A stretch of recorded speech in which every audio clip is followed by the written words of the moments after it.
আসসালামু আলাইকুম রহমতুল্লাহি ওবরাকাতু। ইন্নাল হামদালিল্লাহ ওয়াসসালাতু ওয়াসসালামু আলা রাসূলিল্লাহ আম্মা বা'দ।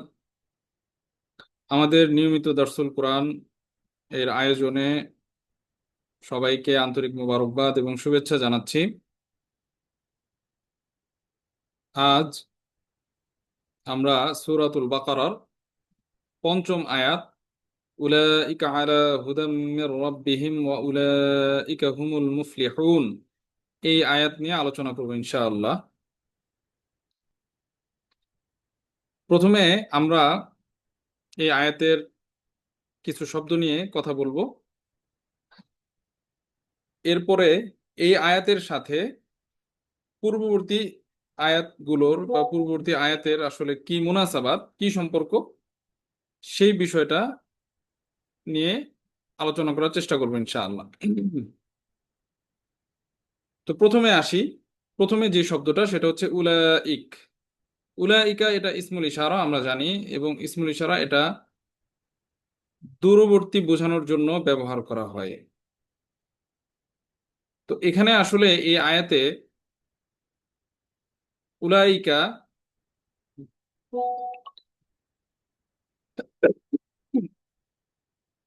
উলাইকা দূরবর্তী ইসমি ইশারা কেন আসলে ব্যবহার করা হলো, এটার উদ্দেশ্য কি? এর আগে আমরা জালিকা নিয়ে আলোচনা করেছিলাম। আমরা যদি আসলে কোরআনের এই উসুলগুলো আসলে ধরতে পারি, আমি যদি একবার এই উসুলগুলো ধরতে পারি, এই জিনিসগুলো কিন্তু বারবার আসবে। তো জালিকার ক্ষেত্রে বলেছিলাম যে আসলে যেহেতু জালিকা এটা দূরবর্তী বোঝায়, এবং এটার মাধ্যমে কোরআনের কি বোঝাচ্ছে, শান মর্যাদা, এবং কোরআন এটা এটা অনেক দূর মর্তবায় চলে গেছে, বাঈদুল মানজিলা, সেটা যেমন বুঝিয়েছিল সেখানে, এখানেও উলাইকা শব্দটি যাদের ব্যাপারে বলা হচ্ছে, উলাইকা মানে তারা বা ওরা। ওরা মানে কারা? ওরা মানে হচ্ছে আগের আয়াতগুলোতে যে মুত্তাকিনদের কথা বলা হয়েছে, মুত্তাকিনদের সিফত নিয়ে আলোচনা করা হয়েছে, মুত্তাকিন কারা, তো তাদেরকে আসলে ইশারা করা হচ্ছে এখানে যে উলাইক। তো এটার দ্বারা তাদের উলু দারাজাতিহিম, এই বিষয়টা বোঝাচ্ছে যে তাদের মর্যাদা অনেক উঁচু, অনেক অনেক দূরে চলে গেছে তারা, তাদের মানজিলা এটা কি অনেক দূরে। তো যার কারণে এখানে ইসমুল ইশারা বাইদ উলাইকা ব্যবহার করা হয়েছে। আল্লাহু আলাম। এটা কোরআন গবেষক বা ভাষাবিদদের মতে যে আল্লাহ তাআলা হয়তোবা এই উদ্দেশ্যে কি উলাইকা শব্দটি ব্যবহার করেছেন, কারণ এখানে তো হা উলাই ব্যবহার করতে পারতো। তো হা উলাই ব্যবহার না করে উলাইকা ব্যবহার আসলে কেন করলেন? তো এটা হতে পারে, আল্লাহু আলাম। আচ্ছা, এরপরে আলা হুদাম মির রাব্বিহিম, এখানে আলা শব্দের একটা বিশেষ বৈশিষ্ট্য আছে। এই আলা শব্দটার আলা এটা হরফে জর, এটা লিল ইস্তে আলা, আমরা জানি ইস্তে আলা এর জন্য ব্যবহার হয় আলা শব্দটা। তো ইস্তে আলা এবং তামাক্কুন বোঝানোর জন্য আলা ব্যবহার হয়। তামাক্কুন মানে, যেমন তামাক্কুন মানে কি? তামাক্কুন মানে হচ্ছে প্রথিত হওয়া, কোনো একটা বিষয় সাব্যস্ত হওয়া। যেমন মনে করেন যে আহ কোনো একজন লোক, সে কোনো একটা বাহনে চড়েছে, তো তখন দেখবেন যে আলা শব্দটা ব্যবহার করে। রকিবা আলাল মারকুব। তো রকিবা আলাল মারকুব মানে, মারকুব মানে হচ্ছে বাহনটা। তো আপনি খেয়াল করেন, ঘোড়ার উপরে যখন একজন মানুষ বসে, তার বসাটা বা বাহনে বসাটা এটা কিন্তু একটা তামাক্কুনের সাথে সে বসে, যাতে সে কি পড়ে না যায় বাহন থেকে। তো আলা, ইস্তেআলা, ইআতেলা, এটা আসলে তামাক্কুন এবং সুবুত, যে এই লোক, এই সিফাতের অধিকারী যারা আছে তারা তামাক্কুনের সাথে আল্লাহ তাআলার হেদায়েতের উপরে আছে। আলা হুদাম মির রব্বিহিম, তাদের রবের পক্ষ থেকে তারা আলা আলা হুদাম মির রব্বিহিম, তারা আছে কোথায়? তারা তাদের রবের পক্ষ থেকে যে হেদায়েত, সে হেদায়েতের উপরে আছে। এবং তারা যে হেদায়েতের উপরে আছে, এটা কি মানে নরবরে অবস্থায় না, বরং তামাক্কুনের সাথে কি তারা আছে তাদের রবের পক্ষ থেকে, তাদের রবের পক্ষ থেকে যে হেদায়েত, সে হেদায়েতের উপরে।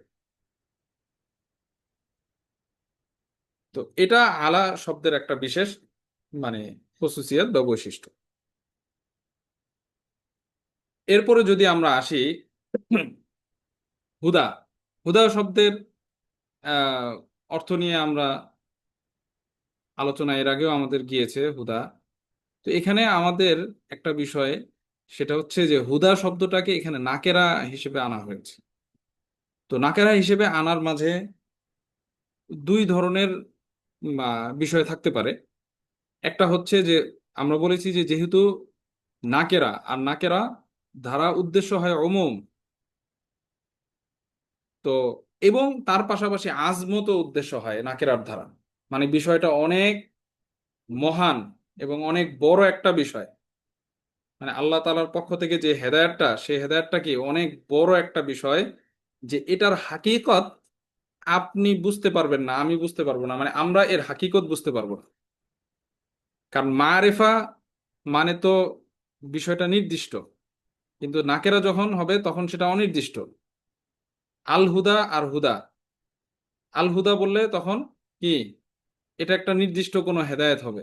আর যদি হুদা, তখন এটা আমি আপনি কেউ জানি না, এটার হাকিকতটা আসলে কি জানি না, এটার হাকিকত জানে কে? আল্লাহ তাআলা। তো এটার মাধ্যমে এই হেদায় এই এই হুদাটাকে, এই হেদায়েতটাকে অনেক বড় একটা বিষয় হিসেবে উপস্থাপন করা হচ্ছে, এটা একটা বিষয়।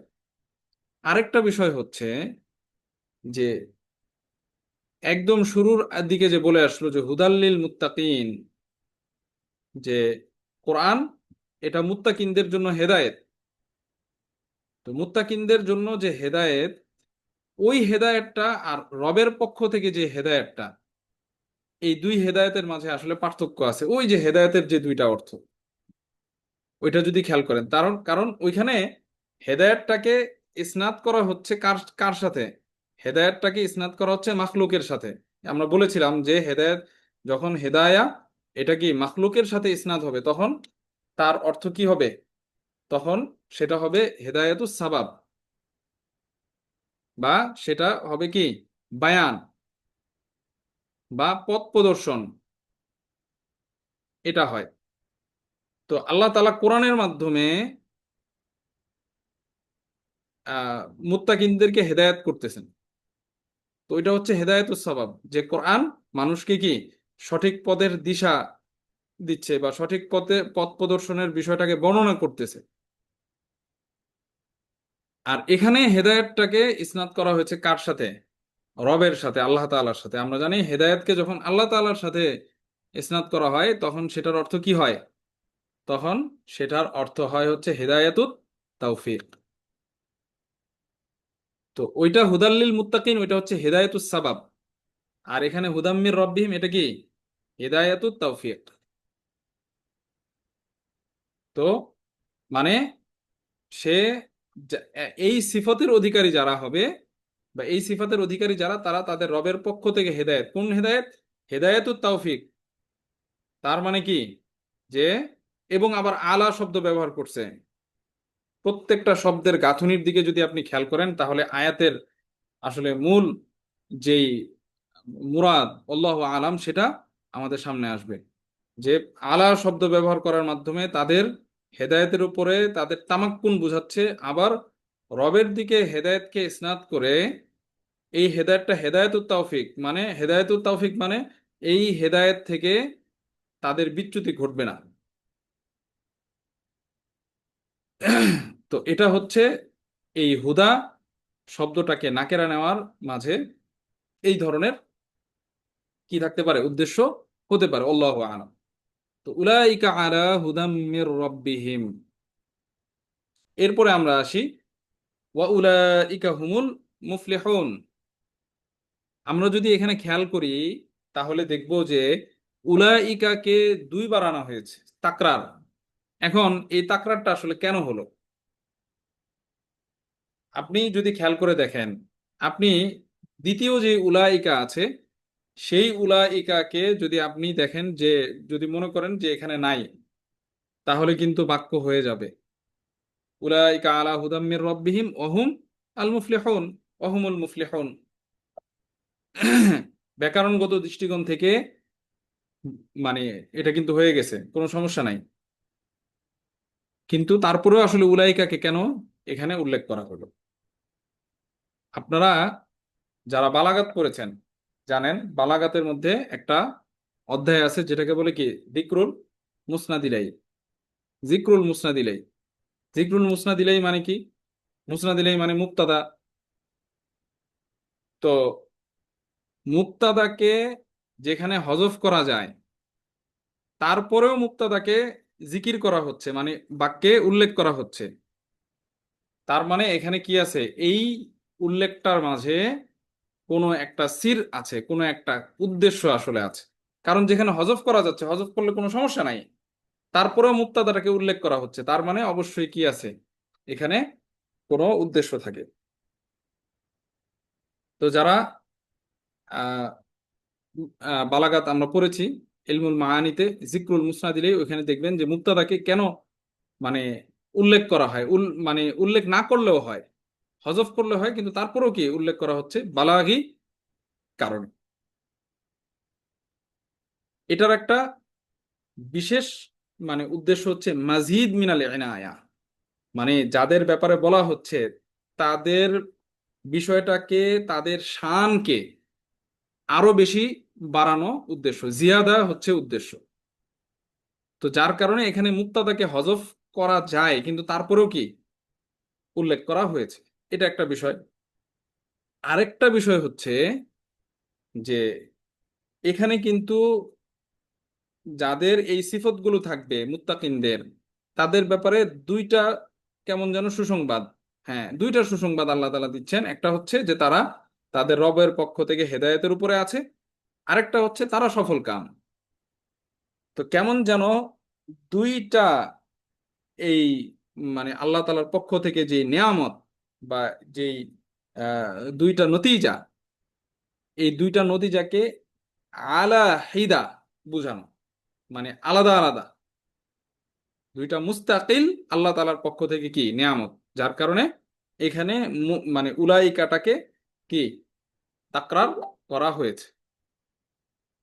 আল্লাহু আলাম, এটা হতে পারে। আচ্ছা, এরপরে আসি ওয়াউলাইকা হুমুল মুফলিহুন। আল মুফলিহুন এটা ফালাহ থেকে, আফলাহা ইউফলিহু, আল ফালাহ থেকে। ফালাহ শব্দের বিশেষ আসলে অর্থ আছে। ফালাহ এবং নাজাত দুইটাই সফলতা, দুইটা অর্থই সফলতা, কিন্তু এই দুইয়ের মাঝে পার্থক্য কি? ফালাহ এবং নাজাহ এর মাঝে পার্থক্য কি? তো আমরা যদি নাজাহ শব্দের অর্থের দিকে দেখি, আরবি ভাষায় নাজাহ শব্দটা কোনো জিনিস অর্জন করা বা সফলতা, এই অর্থে আসে নাজাহ। কিন্তু ফালাহ শব্দের মধ্যে সফলতা বা অর্জন করার সাথে আরো কিছু অর্থ আছে, সেটা হচ্ছে নাজাত। নাজাহ না, নাজাত মানে মুক্তি পাওয়া, এবং তার সাথে সাথে ওয়াল বাকা, ওয়াল বাকা ফিন নাইম ওয়াল খাইর, মানে যেই বিষয়টা আপনার অর্জন হয়েছে, ভালো যে বিষয়টা আপনার অর্জন হয়েছে, আপনার যে নেয়ামতটা অর্জন হয়েছে, সেই নেয়ামতটার স্থায়িত্ব, এটাও কি ফালাহ শব্দের মধ্যে নিহিত। তাহলে আমাদের কাছে স্পষ্ট এখন তাহলে যে ফালাহ এবং নাজার মাঝে পার্থক্য আছে, এবং মুফলিহুন ধারা আসলে কি বোঝাচ্ছে, যে তাদের যে সফলতাটা, সেই সফলতাটা কি, এটা তাদের তাদের অর্জন এবং তাদের নাজাত মুক্তি, এবং এই যে সফলতাটা তারা অর্জন করেছে, এই সফলতাটা কি, স্থায়ী, চিরস্থায়ী। আল বাকা ফিন নাইম ওয়াল খায়র। তাহলে এখন আপনি পুরো আয়াতের দিকে যদি লক্ষ্য করেন, তাহলে আল্লাহ তাআলা এই মুত্তাকিনদেরকে যেই নেয়ামত দিলেন, সেই নেয়ামতের গভীরতাটা আসলে বোঝা যাবে। যে প্রথমে তারা রবের পক্ষ থেকে হেদায়েত, সেই হেদায়েতটা কি, তাওফিকের হেদায়েত, হেদায়েতুত তাওফিক, যেটা মানে স্থায়ী। এবং আলা শব্দের দ্বারা তাদের রবের উপরে, রবের হেদায়েতের উপরে তাদের তামাক্কুন বোঝাচ্ছে। আবার পরবর্তীতে উলাইকা শব্দকে তাকরার করার মাধ্যমে তাদের এই বিষয়টাকে আরো বেশি মানে মাজিদ মিনাল ইনায়া, যেটা এই তাদের শানকে আরো বেশি উঁচু করা হচ্ছে। বা দুইটা নেয়ামতকেই আলা হিদা বোঝানোর জন্য এটা করা হয়েছে, মানে দুইটা নেয়ামতই হচ্ছে আল্লাহ তাআলার পক্ষ থেকে আলাদা আলাদা, দুইটা মুস্তাকিল আল্লাহ তাআলার পক্ষ থেকে নেয়ামত। আবার পরবর্তীতে মুফলিহুন শব্দ এখানে ফালাহ শব্দ থেকে, মুফলিহুন বাবে ইফআল থেকে নিয়ে আসছে, যে সফলতাটা তাদের কি, সফলতাটা হচ্ছে তাদের অর্জন, তাদের মুক্তি, এবং তাদের যেই জিনিসটা তারা অর্জন করবে, যে সফলতাটা অর্জন করবে, সেটা কি হবে, চিরস্থায়ী হবে। তাহলে এখন পুরো আয়াতের ভারত্বটা আমাদের কাছে আশা করি ফুটে উঠবে। তো উলাইকা আলা হুদাম মির রাব্বিহিম ওয়া উলাইকা হুমুল মুফলিহুন। আমরা যদি আহ, এই আয়াতের সাথে আগের আয়াতের মুনাসাবাত খুব স্পষ্ট। এই উলাইকা আলা হুদাম মির রাব্বিহিম ওয়া উলাইকা হুমুল মুফলিহুন, এটা একটা আলাদা, এটা একটা জুমলা। আশা করি তারকিব সবার সবার কাছে স্পষ্ট। উলাইকা এটা মুক্তাদা হবে, আলা হুদাম মির রাব্বিহিম, আলা হরফে জর, এরপরে হুদা এটা মাজদার, মির রাব্বিহিম জার মাজরুর, এটা হুদার সাথে সম্পৃক্ত হবে। এবং এটা পরবর্তীতে মাজরুর হবে কার, আলা হরফে জরের। তো হরফে জর মাজরুর হয়ে এটা খবর হবে শিবুল ফেলের সাথে মুতাআল্লাক হয়ে। ঠিক তেমনি ভাবে এরপরে উলাইকা হুমুল মুফলিহুন, উলাইকা এটা মুবতাদা, হুম আল মুফলিহুন, হুমকে আবার দ্বিতীয় মুক্তাদা, আবার মুক্তাদা ধরা যায়, আল মুফলিহুন হচ্ছে খবর, মুক্তাদা খবর জুমলা ইসমিয়া হয়ে উলাইকার আবার কি, খবর। তো জুমলায় আগেরটাও জুমলা ইসমিয়া, এটাও কি জুমলা ইসমিয়া, এক জুমলা আরেক জুমলার উপরে আতফ হয়ে একটা পূর্ণ বাক্যতে পরিণত হয়েছে। তাহলে এটা একটা কালাম। তো এই কালামের সাথে আগের কালামের সম্পর্ক কি খুব স্পষ্ট।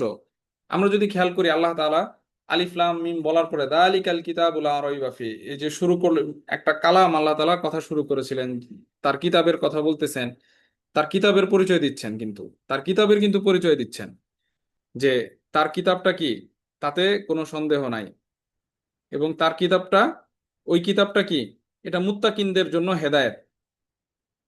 এবং সেই মুত্তাকিনরা কেমন, যেই মুত্তাকিনদের জন্য কোরআনটা হেদায়েত, সেই মুত্তাকিনরা কেমন। তো মুত্তাকিনদের এই যে 1 2 3 4 করে আল্লাহ তাআলা কি কি বর্ণনা করলেন, সিফত বর্ণনা করলেন, যে মুত্তাকিনরা কারা, মুত্তাকিনদের পরিচয় দিলেন, যে আল্লাযীনা ইউমিনুনা বিল গায়বি একটা, ওয়া ইউকিমুনাস সালাতা দ্বিতীয়, অমিম্মা রাযাকনাহুম ইউনফিকুন 3 নম্বর সিফাত। এরপরে আবার বলতেছেন আল্লাযীনা ইউমিনুনা বিমা উনজিলা ইলাইকা ওয়া মা উনজিলা মিন ক্বাবলিক একটা, অবিল আখিরাতি হুম ইউকিনুন আরেকটি সিফাত। তো পুরো মুত্তাকিনদের পরিচয় আল্লাহ তাআলা দিলেন, কারণ তার কোরআন এটা এই মুত্তাকিনদের জন্য কি হেদায়েত। আমরা বলেছিলাম যে হুদাল্লিল মুত্তাকিনটাকে তাকিদ মানাবি, যে অর্থগত, মানে অর্থের দিক থেকে এটা কি দেয়, তাকিদ দেয় কি হিসেবে, যে আল্লাহ তাআলা বলছেন যে এই কোরআন যাতে কোনো সন্দেহ নাই, হ্যাঁ, এখন কোরআন মানে এই কথাটাকে আরো বেশি গুরুত্ব দিচ্ছেন হুদাল্লিল মুত্তাকিনের মাধ্যমে, যে কোরআনটা মুত্তাকিনদের জন্য হেদায়েত। সুতরাং মুত্তাকিনদের জন্য যখন হেদায়েত হবে, আর মুত্তাকিন কারা? মুত্তাকিন হচ্ছে এই যে তো এই মুত্তাকিনদের যখন হেদায়েত হবে, তখন সেই কোরআনটা অবশ্যই অবশ্যই সন্দেহ মুক্ত হবে, তাতে কোনো ধরনের সন্দেহ থাকবে না।